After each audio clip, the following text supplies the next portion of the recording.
Hi, everyone, and welcome back to Hot Up the Mess. I'm your host, Samantha Bush, and I'm coming to you traumatized. So it's been 4 days, and I'm still left reeling. I lost my innocence. Ruby lost her innocence, and I need to talk to everyone. I posted about I just said on my Instagram something really traumatizing has happened. And many of you wish me, was hoping I was okay. I just I'm not okay. I'm just going to tell you that right now, not okay. Like I said, it's been days and it's all I think about. It consumes my every thought. And I'm bringing it to you on this podcast because I can't take it to Instagram. I just can't. So here I am. I'm going to tell everybody the traumatizing story of what happened to me, and then we can get into everything else, okay? Because I need to get this out to the people. Like, I just need to get off my chest.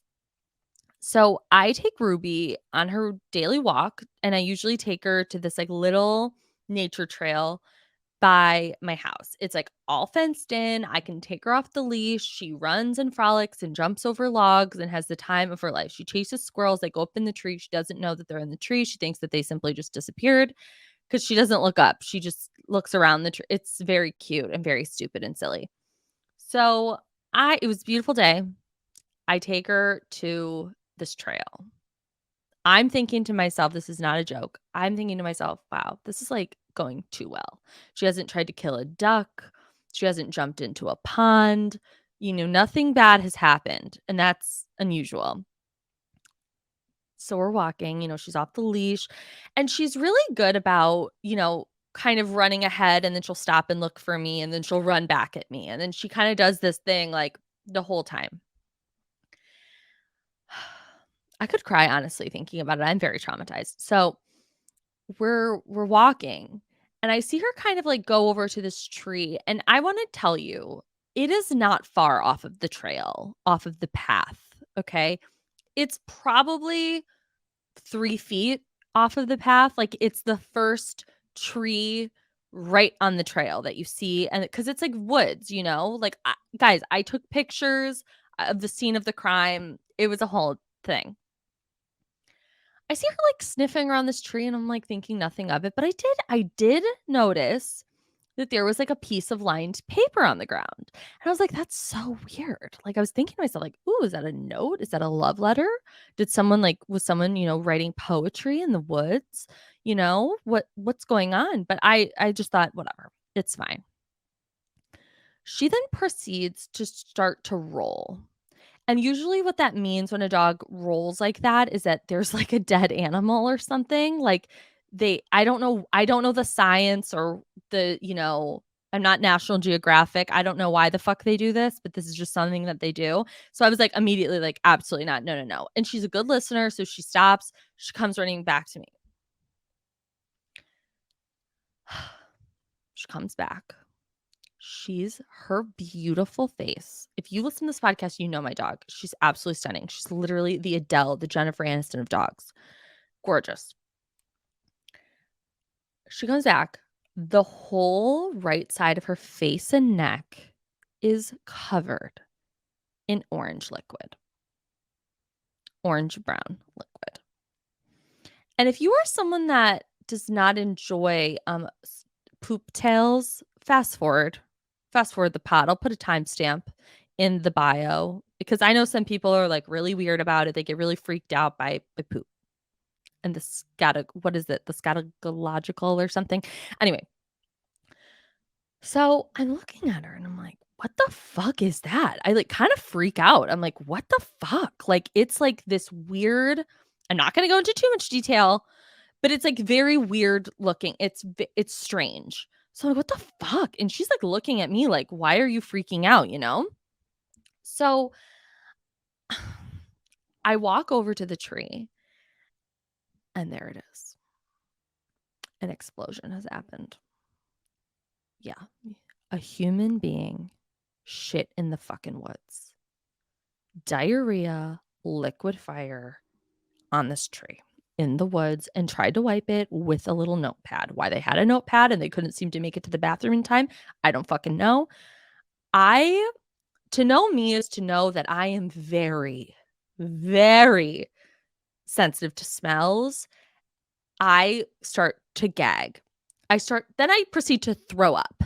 So now I have my dog covered in human diarrhea. I'm throwing up. I, I'm freaking out.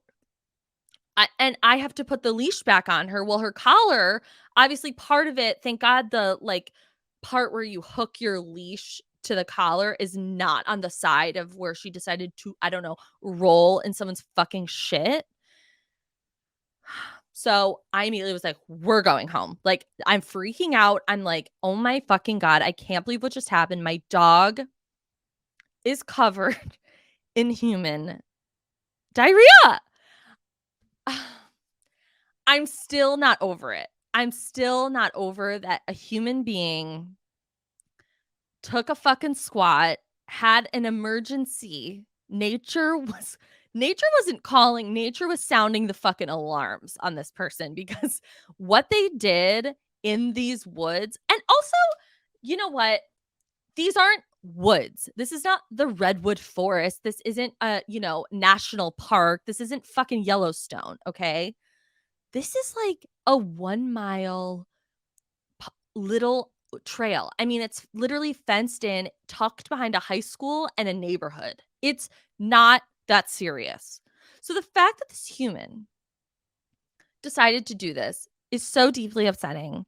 I'm like so upset by it.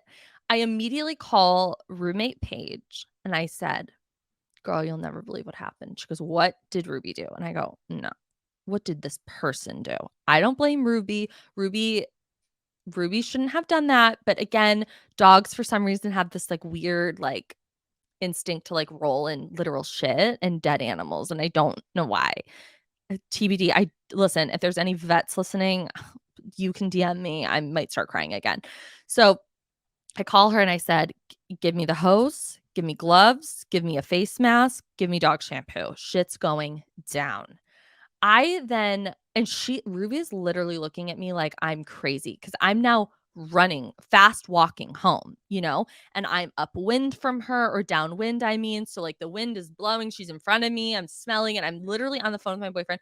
I'm gagging. He's like, "Sam, are you okay?" He knows how I am with smells because if you guys remember my glamping scenario over the summer, she had diarrhea in the tent and we were fighting for our lives. I don't know why these things happen to me.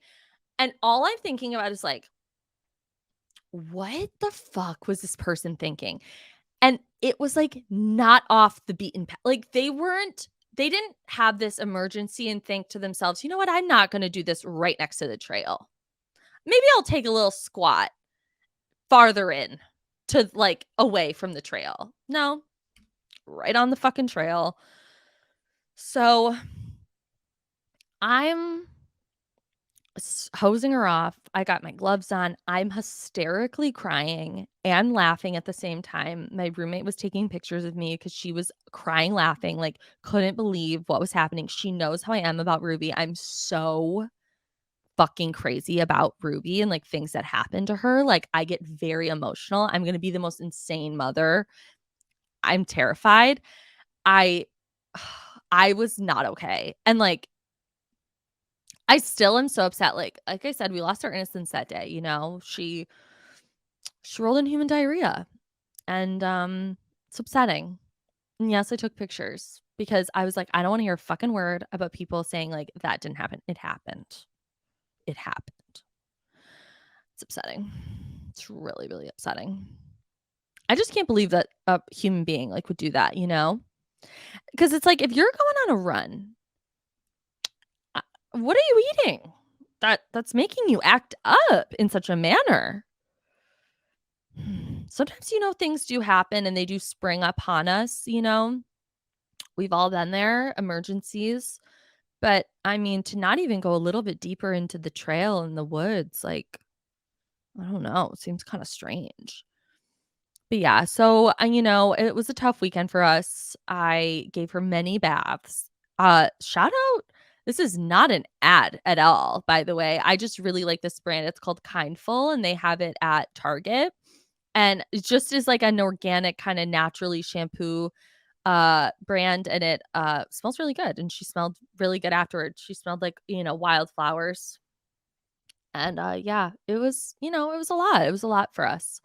And, of course, I don't know if other people are like this with their dogs, but I get like very emotional. I I talked a lot about when I first got her, that I would take her to the dog park, and like I would leave the dog park crying because I felt like people, like, weren't being welcoming to her, and, like, they weren't being nice, and, like, other dogs were, like, picking on her, and, like, we would go to the dog park and people would leave when we got there, like, very weird. If you've been to a dog park, like, the people are the weirdest fucking people you've ever met. You can meet the nicest people at the dog park, but there are certain people that are so cliquey, it's so weird, I don't understand it. So, like, and also on Valentine's Day, I shut her foot in the sliding glass door on accident, and she looked at me like I betrayed her in, like, such a way. I started bawling while I was getting ready to go to Valentine's Day dinner with Danny. Like, guys, I'm unwell when it comes to Ruby. I don't know. I have this, like, very protective spirit about her. Like, I just want her to be okay. And, like, the fact that my beautiful angel, my baby, rolled in human diarrhea, it doesn't sit right with me, and I don't think it should. I don't think it should. And then, people were bringing up to me like, "Well, runners do that." Like, that was a story, I guess, that, like, runners who run marathons and are training for marathons, like, literally will just shit anywhere. Because I guess running sometimes, like, gets the bowels, a moving and grooving, so I need them to cool it, frankly. Ugh, yeah, so I just had to get that off my chest. Also, I'm excited to report that I'm going to my first Passover dinner this week. Very excited. I got 2 cute little outfits. I wasn't really sure what to wear, so Michelle Collins was kind enough to, like, help guide me into, like, what I should be wearing to Passover. And, yeah, I can't wait to post those looks. I've been really trying to get into, like, and I know you can't tell by how I look when I record this podcast if you're watching it on YouTube, because I look like I literally just crawled out of the fucking hole. But, I've been really trying to, like, spice up my wardrobe lately. I feel like I'm 30, and I don't know if other people feel this way, other, millennial women, but, like, what the fuck are we supposed to be wearing? I don't I don't know, because, like, there are things out that are trendy right now that I'm like, I cannot wear that. You can't, like, I have big boobs. Like, I have a tummy. Like, I'm insecure about my arms. Like, I can't wear a fucking bra and high-waisted shorts. Like, that's not working. I just want a cute outfit. I just want a cute little outfit. That's all. And I've also been, like, trying to accessorize more, because I do realize that I wear a lot of, like, basics. Like, I do wear the Nene Leakes uniform, the white tee and the jeans, and I'm like, I really do, like, wanna, like, elevate this look. So I've been trying to incorporate more jewelry. But anyway, I just thought I'd tell everybody that I'm really excited. I'm going to my first Passover. I'm honored to be invited, and, I'll report back, because I don't really know anything about that. So, should be exciting. Um Okay. Also, I wanna do a temperature check on the hotheads. I wanna know where everybody is standing on certain topics, and I also wanna get off my chest what I'm feeling about them. Okay? Let's go. First up, we have Summerhouse. Um, Normally on this podcast, I recap Summerhouse. I loved Summerhouse. I was a champion of Summerhouse. I thought, wow, this is such an underrated show, an underrated cast. And I was so fucking happy that so many people got into it during quarantine.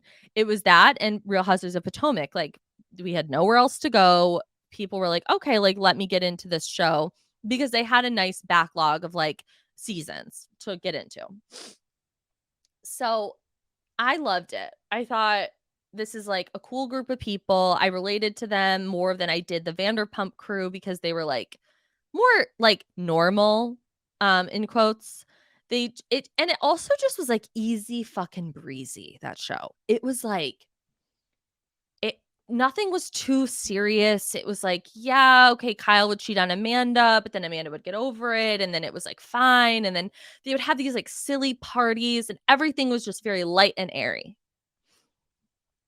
I don't know what the fuck has happened, but this show is in its downward spiral quickly. And I was kind of concerned about that last year as well, because I was like, it kind of reached a peak, and I'm like, the only place to go from here is down. Like, they're not going up anymore. Um, it kind of all reached a boiling point, and I'm just not enjoying it. I'm just not enjoying it. I find it to be kind of like a slog. And like, I don't like to come on here and like bitch and complain about. I mean, I bitch and complain a lot, but I don't like to come on here and be like, this show fucking sucks. Like, I want it canceled. I want this housewife off the show. Like, that's just not my vibe. Okay. I'm not calling for people to be fired. I'm not calling for shows to be canceled usually. Um, and I still don't want the show to be canceled, but like, I need to know what the fuck was happening when they were casting. What goes on at Bravo HQ when they're talking about Summerhouse? Because the people that they're bringing on have no natural rapport or chemistry with this group. I don't care if they pretend that they knew Gabby for 1 minute. I don't care if they pretend that they knew Chris, because they work out at the same gym, or Alex, or whoever. I want real connections. I want real friends. Something like something has to be done, because it's just not working anymore. Things are becoming so fucking repetitive. They're not based in reality. They feel so put on and so fucking fake. It feels like the last season of Vanderpump Rules, where like everything was a theme party. And I'm like, I don't care about this costume party. I don't give a fuck what wig you're putting on to be a silly goose. I want to know like what's really going on. Like, and they're not doing that. And simultaneously, while not really sharing about their lives, they're also using Lindsay and Carl as a scapegoat every fucking episode. And I'm so tired of it. It's just old. I understand that Lindsay is not, everyone's cup of tea. I get it. Okay. She's intense. She's dramatic. She's, she can make some crazy fucking decisions. Okay. I get it. What I don't understand is how they expect us to like be interested in this like constant beat down on her. For what? What are you getting out of this? You want her off the show? So what? People won't. No one, I'm sorry. Okay. No one is watching this show because they love Kyle. Okay? I fucking promise you that. No one is watching this show because they think Paige has the cutest fucking outfits. That is not why they're watching. They're watching because they want to see a group of friends interact in a summer share house together. And they're failing at that. How you fail at this, which it seems to me to be like the easiest setup for drama and conflict and resolution to ensue, because you're all in one fucking house. This is like the premise of Girls Trip. So I'm confused. And no one is telling us, why do they hate Lindsay so much? I understand, like I said earlier, that they might not like her, that they might feel she's, stirs the pot. Well, at least someone's got something going on this fucking show. Because I'm not interested in watching a grown 40-year-old man have a meltdown, scream at women and call them bitches, and lose their mind and have it be swept under the carpet. That I'm not interested in. That's not real to me. Like, if that's really what's going on, which, we have seen Kyle lose his fucking mind multiple times, then talk about that. Address that. Have Amanda open up about, Kyle and their marriage and their relationship. Have Paige fucking hold his ass to the fire. Instead, they're all like, Lindsay, you're not drinking a lot when you're around Carl. Yeah, because Carl is an addict, you fuckers. Carl struggles with alcoholism and drug addiction and lost his fucking brother 2 years ago to it. So maybe, call me crazy, Lindsay's being respectful of that. That doesn't, when you're in a relationship with someone, like, things do change. People grow.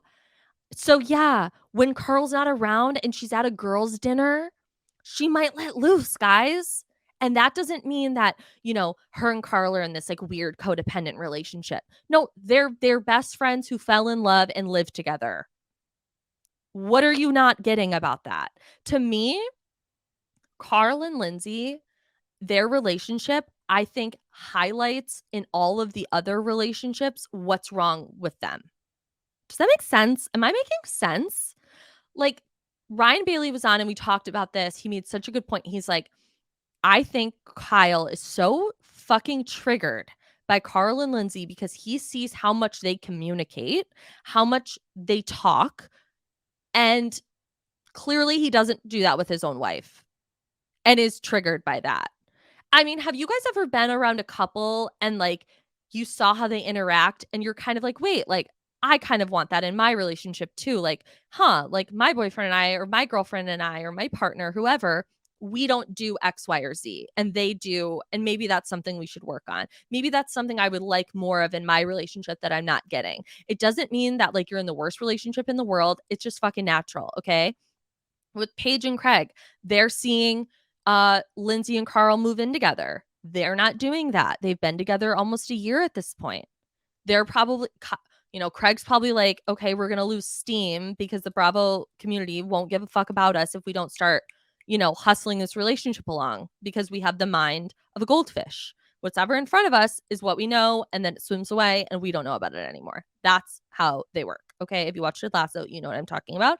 Also, if you are like this, like me, you know what I'm talking about. Anyway, um, then you have Danielle and Robert, who clearly have fucking issues. They talked about it last season. Paige brought it up. She was like, you and Robert fought all the time. And no one talked about it. I'm like, that's your job. You're in the house. Why are you not talking about it? Like, this is where, oh God, I could talk about this forever. So with Danielle and Robert, they've been together a really long time, several years. They've moved in together, but Robert moves to Aspen to do his job, to do his little chef job. He moves to the Hamptons to do his little chef job. And Danielle's kind of the one that's like following him along. And she's in her 30s. She's probably sitting there and wondering, hey, when is it my turn? When are we going to take that next step? When are we going to get engaged and, really settle down? Am I going to have to follow you around all over for the rest of my life? Etc. And then she sees Carl and Lindsay like, oh my God, they're probably going to get engaged soon. They talk about getting married. They talk about the future. I know Lindsay, I believe Lindsay froze her eggs. Like things are happening and they're not for her. And that's upsetting.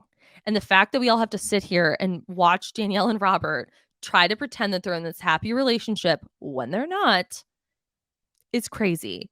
And the fact that no one's talking about that on the show is also insane. But instead, they're just focused on Carl and Lindsay. What's going on with Carl and Lindsay? What's going on with Lindsay? It's like you guys stay fucking obsessed with her. I'm glad that Lindsay and Amanda had that sit down. I personally don't trust Amanda in that regard.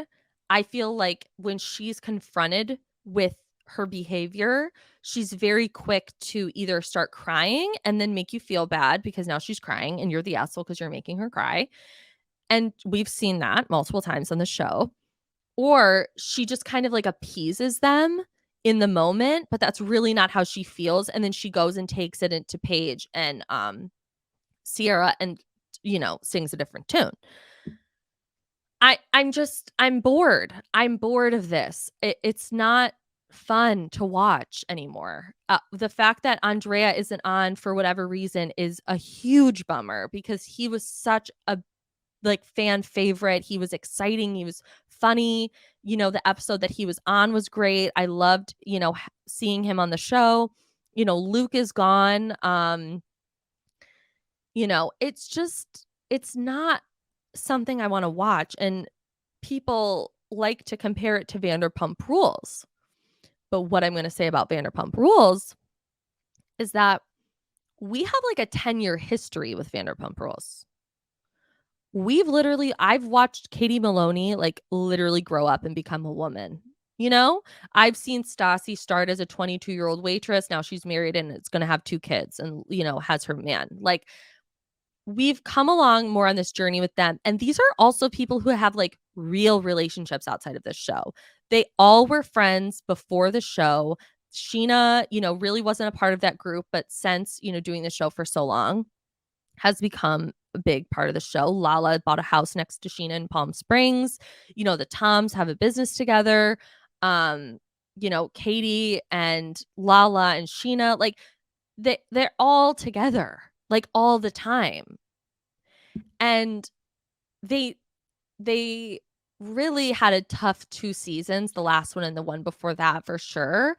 Um, but we all still kind of watched because we knew that the promise that they had because of what gold they delivered for, like, 8 years straight. Um, and with Summerhouse, like, I don't have that history with them. The first 2 seasons were flops. The 3rd, 4th season was really good in my opinion. The 5th season, was it was what it was. It was very controversial because of Hannah. And last season was just kind of like the peak. Like, where do we go from here? Like, this group, if you can't find like real resolution within the group, like, what do you really have? So I'm kind of curious, and I've seen what people are saying online about the Lindsay, and everyone's like very confused as to what the fuck did Lindsay do to these girls to make them treat her like this? Because it's insane. I don't like a gang up. I find a gang up so fucking boring.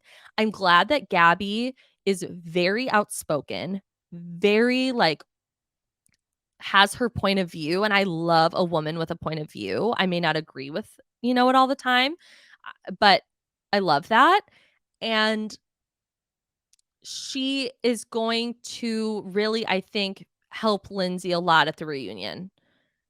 A lot. Just from what I've seen of her on Watch What Happens Live with Danielle, like, she's clearly not fucking cool with her, never will be cool with her, and was definitely more team Danielle or team Lindsay. And I wanna say, like, I like Danielle.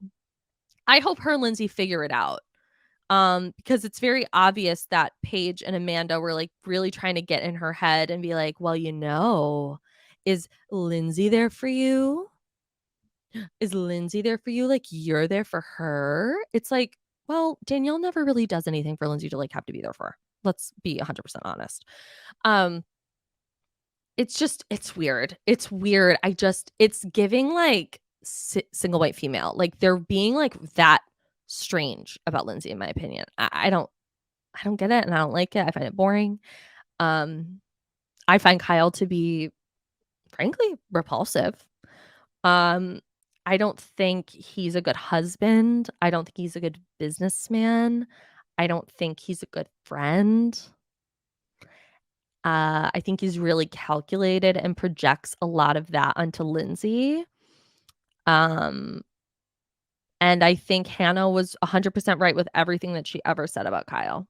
And I think it's really, really crazy that Paige can be really good friends with Hannah, knowing how she felt about Kyle and kind of what he kind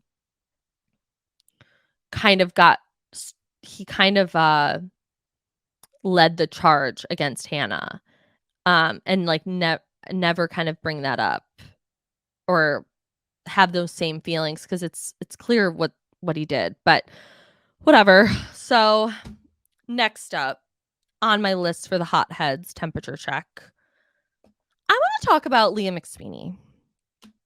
Okay, so I've rewatched Girls Trip multiple times. Okay, no shame in my game. I've rewatched the 3 episodes multiple times because I just have thoughts, and I'll get into those after this. But Leah McSweeney is complex. She is someone I think that is very rooted in reality. She is someone who looks at these women and are like, "What the fuck am I doing here?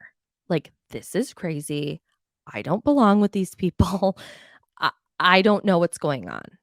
Um, and I want people I I kind of want to take this opportunity to maybe shed some light on Leah, maybe change some minds and hearts. We'll see. If not, I'm sure I'll hear about it from everybody. Okay. So Leah's coming on to the show, Girls Trip, after the disastrous last season of Real Houses of New York City.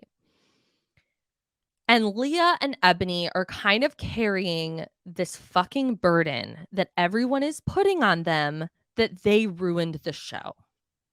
Everyone's saying that. Everyone has said that for years. Leah ruined Real Houses of New York City. Leah did this. Leah did.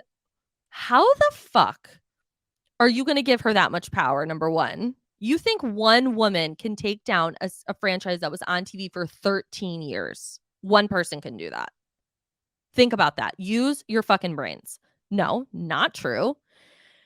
I understand the same thing with Lindsay. I understand that she's not everyone's favorite. I understand that they might find her annoying. I get it.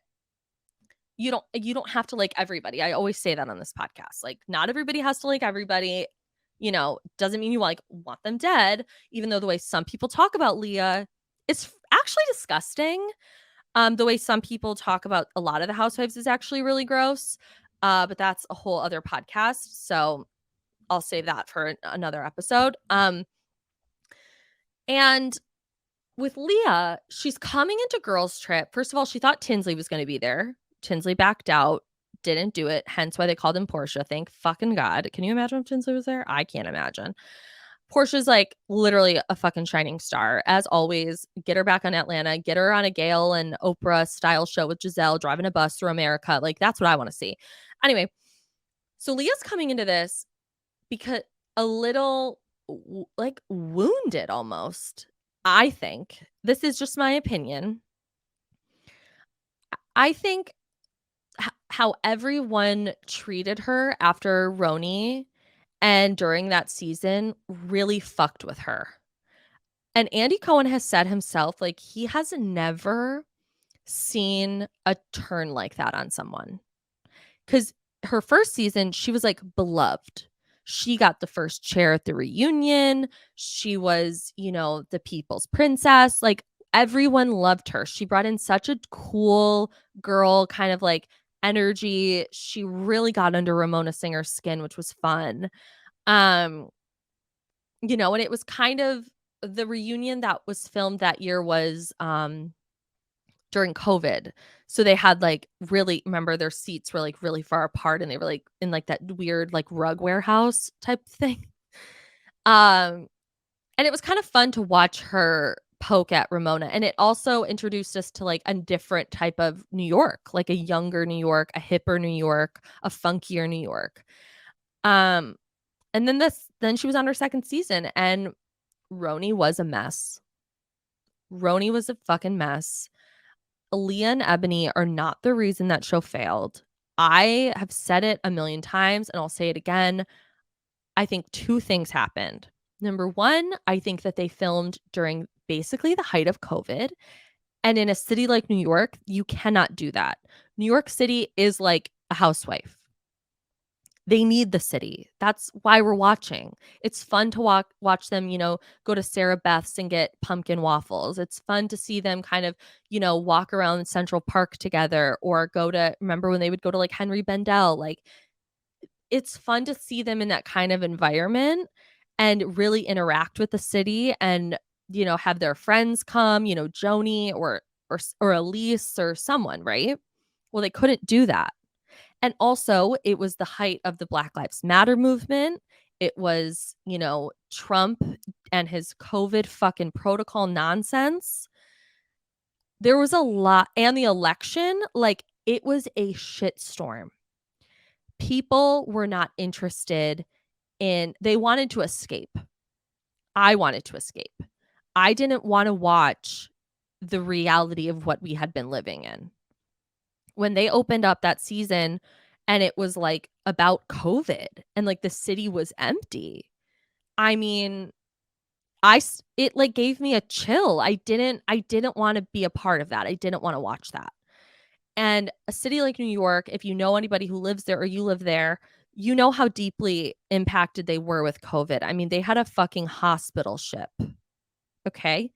They had sirens all day, all night going, taking people. They had literal morgues on the street. So they started filming like 8 months after March of 2020, like that fall. And it's like you expect that season to be what it was? No, we all had a different mindset at the time. I had no fucking patience for Ramona Singer and her racism. Not that I ever had patience for racism, but especially at that time, everyone was like an open wound. Every single person that was watching was like an exposed nerve. And like we couldn't I couldn't watch shit like that. That's why it was terrible. It wasn't bad because Leah's just the fucking worst. Ebony is the worst. Was Ebony did some weird shit? Yeah. Did Leah? Yeah. But guess what? Luann fucked a pirate and spoke French saying that she was on the phone with her Italian friends, okay? They've all done crazy shit on this show. I personally think it was a huge mistake to film a show like RHONY during that time. And that's I don't know, like that's just my opinion. I just and Andy Cohen has said like that was the worst ratings we've ever had on any show. I kind of don't believe that, if we're being honest. But I and then there's the drama and with what happened with Ramona Singer and how production filed complaints that she was racist, made comments, made people uncomfortable, and they didn't have a reunion. And it is what it is. I don't think that it's Leah's fault that RHONY flopped. I think, I'm upset. I wish that they were given another chance, this group, but I also think like we kind of all hit a wall with them too. Like Sonia was a mess. I couldn't watch it anymore. I couldn't watch this woman like flail around and be drunk and cry about being a Morgan. Like I needed her to grow. Ramona at Black Shabbat, I mean, was absolutely one of the most disgustingest plays I've seen her do. For her, I mean, she's a nightmare, but that was peak. That was like tip. That was everything. That was horrible. Same with Dorinda. Like it was the same shit. And to watch that at in the time that we were in, the time that they were filming, it was a recipe for disaster. And Andy Cohen, like I said, has said like I had never seen people turn like this on a housewife or a Bravo-lebrity. Like it was really crazy. So that fucks with you. I've received a lot of hate online. I can't imagine receiving the things that I know Leah probably has received, seeing the things that Leah had to see, seeing that people were blaming her for the downfall of their beloved, show. This was like the crown jewel of Housewives for everybody. Like it's a fan favorite. It was everything. I loved those women. That fucks with you. And then you think you're going on a trip with your best friend and she backs out for whatever reason. And now you're stuck with these women that you don't really know. You don't know if they like you. You know that the fans aren't welcoming. You saw their reaction when you were cast. That would fuck with me. So I applaud her for even going. And I think she's doing the best that she can. And I think that she found a really great ally in Candace, who, if you guys remember, hello, I'm on the right side of history with a lot of things. So maybe this could help you, rethink some things about RHONY and Leah. Just saying. And so when Leah was crying about her grandmother, I talked about it on the podcast last week, but in case you missed it, I'll just quickly repeat myself. Again, it was COVID protocols. People were getting COVID and then they couldn't film for weeks. And that's why that weird season of Atlanta, the season with Bolo, was so weird too. It wasn't like there wasn't like a common what is the word I'm looking for? Continue. It didn't like flow. Okay. I can't find the word right now. I'm kind of hungry and like like my blood sugar's plummeting. But it didn't flow because people were getting COVID, production, the the girls, like it just they had to keep picking up and putting the cameras down and doing it back and forth. Um and so when she was talking about that, I feel like that was not part of the conversation for some reason. I wish maybe it was. Like I wish that she was like, "Yeah, like I was filming during COVID. It was fucking hard." And then that could have been a great segue for her and Portia to talk about how they both filmed during COVID. I mean, it was bad. And I know that talking about COVID is not something like people really love to do. But I think now in like 2023, like we're coming out of it. We're seeing the light at the end of the tunnel and things are starting to quote unquote go back to normal. And we just kind of want to pretend that it never happened. And I don't think that that's smart. I think we have to learn from what we went through and, really like be like, whoa, like what the fuck was that? Like that was crazy. Like I can't believe we filmed during that. I can't believe, I had Glam come to the house and they had to wear hazmat suits. That was crazy. Then I had to deal with Ramona Singer's racist ass. That was crazy too. So I just want people to give Leah like a little bit more grace. Don't be, calling for the death of Leah McSweeney. It's not cool. It's not cute.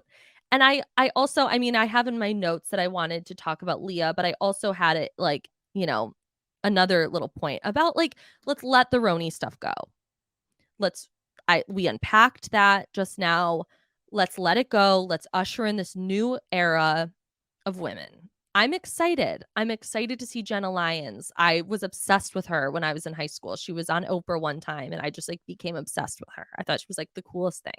So I'm excited to see what they have in store for us. I do hope that they bring Legacy back, not in the same capacity as Housewives, but almost maybe like a girls trip with like those girls. Because I can't get back on that train again. I'm off it. Luann's been doing some weird shit on social media lately. I don't know what the fuck is going on with that, but that's just where I'm at. And I hope, you let this sink in. Don't be stubborn. Let it in. And I love telling people to not be stubborn while also being a very stubborn person myself, which is something I've learned over the last few months in therapy. So anyway, I do want to talk girls trip a little bit. I know I talked about it last week with Gracie Girl, but sometimes it's just nice to like get on and talk to myself for a little. So where to begin? Heather Gay and Whitney. This is the craziest fight because it's frustrating to watch Heather because she holds Whitney to such a different standard than she holds herself. And I don't understand that. It doesn't make any sense to me. And I don't know how the fuck she does not see what Whitney is trying to tell her. Okay? I don't get it. And I don't like it. To sit there and say about Jen Shah that you're going to stick with her, that she lied to you about all of this stuff, this horrible stuff, the prison, the things that she's going to prison for 8 years.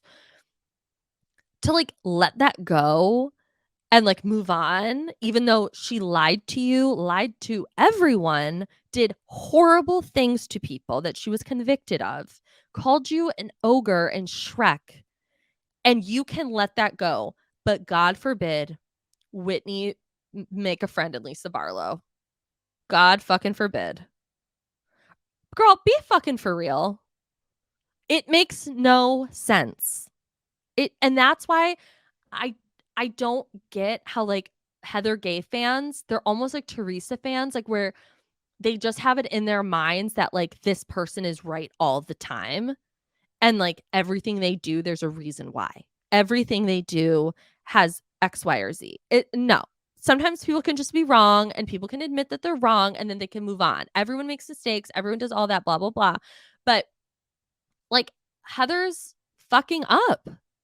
And she is the one that's like keeps talking about bad weather and bad weather. First of all, it wasn't that iconic. Move the fuck along. Okay. You've only been a housewife for 3 seasons. You fumbled your 3rd season so fucking bad. And this is not just to Heather, this is to all of the Salt Lake City girls. And I said this on Mention It All, Dylan Hafer's podcast, is that they were given literal gold. Gold. They had a housewife that was not only being like investigated by the feds, but literally being indicted and charged with a crime. And they fucked it up because they're rookies. They're rookie housewives who don't really know what they're doing. They don't have real relationships with one another. It's like Summerhouse. There's really nothing holding that group together. Nothing, literally. And if this happened in a city like Orange County, and you think Miss Tamra Judge wouldn't be, calling up her friend Megan King Edmonds, getting to the bottom of it immediately, bringing it up at every lunch, every dinner, not backing down, doing whatever. Are you kidding? Like, a seasoned housewife would know what the fuck to do and would make it a great season. We saw the feds surround a Sprinter van and a housewife was on the run. And yet, this isn't the best franchise in history. It doesn't make sense. And the reason it doesn't make sense is because they really don't know what they're doing. They're getting their sea legs. I mean, if we remember, Real Houses of Potomac season 1 was horrible. That's why no one watched it, because they watched the first season and was like, what the fuck is this? Like, this is strange. I almost wish Real Houses of Salt Lake City leaned more into the Mormon of it all, because I find that shit fascinating. I find it fascinating that like Whitney like can't officially be off this list. She has to call this person who has to approve this and do this. That is like mind-blowing. I would love to know more about that. But instead, I'm like stuck, hearing about bad weather. No, thank you. No, thank you. Anyway, I also really want to talk about Marisol. Marisol, I feel so protective of. I don't think she's like fragile in the sense of like she's like a Brandy Glanville type. I find her just like I just want to hug her and I just want to be her friend and I just like want to be in her life. I like really gravitate towards her for some reason, and I know that she like makes jokes about her drinking and yeah, she might be an alcoholic, whatever. That's not my place to tell someone that they're an alcoholic or not.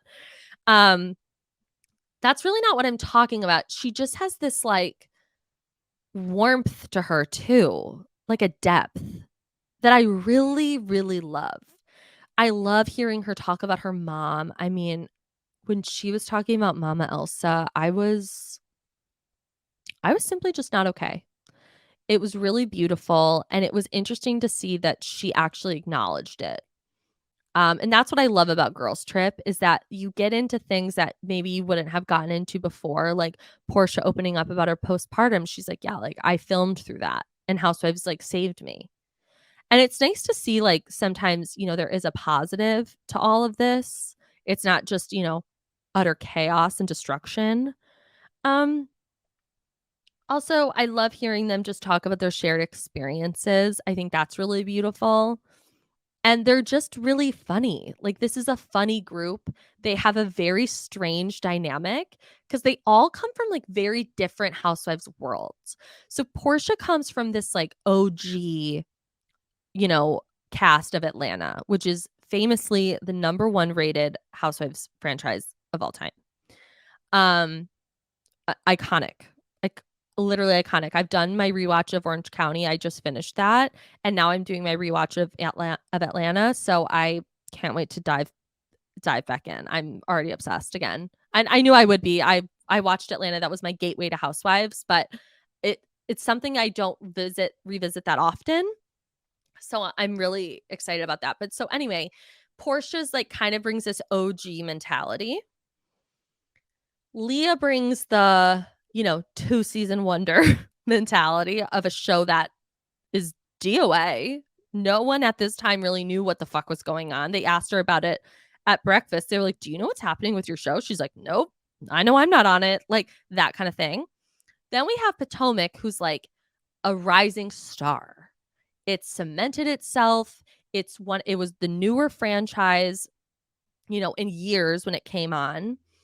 And, it was kind of like the underdog. And no one really liked it or understood who these people were or what even Potomac was. And now they're like everything. Then we have Salt Lake City, who just wrapped 5 days ago. One of their castmates was just, indicted and charged with a crime and told, and pled guilty after years of pleading innocence. And they're just so fresh and so new. Then we have Miami, who wasn't technically an OG cast, like an OG city, but it came back on the air after 10 years. It was revived, brought back from the dead, a zombie housewives. So it's kind of interesting to see this group, and I've enjoyed seeing Giselle and Candace together, because Giselle saying that Candace only ever reacts, I appreciated, because I feel like, that kind of gets lost in translation over in Potomac. Yeah,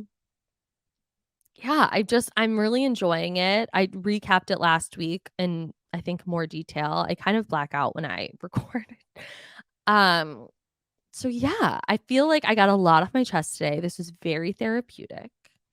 I'm very thankful that I get to do this every week. And yeah, I'll be back this week to recap Vanderpump Rules, Girls Trip again. I'll probably recap Love is Blind as well, because that season's really fucking nutty. I recapped it last week, so you can go back and listen to that if you'd like. And yeah, so I'll see you guys later this week, and you can follow me at Bravo Historian on Instagram, at Tinkerzoloft on Twitter, and I'll see you guys soon. Bye.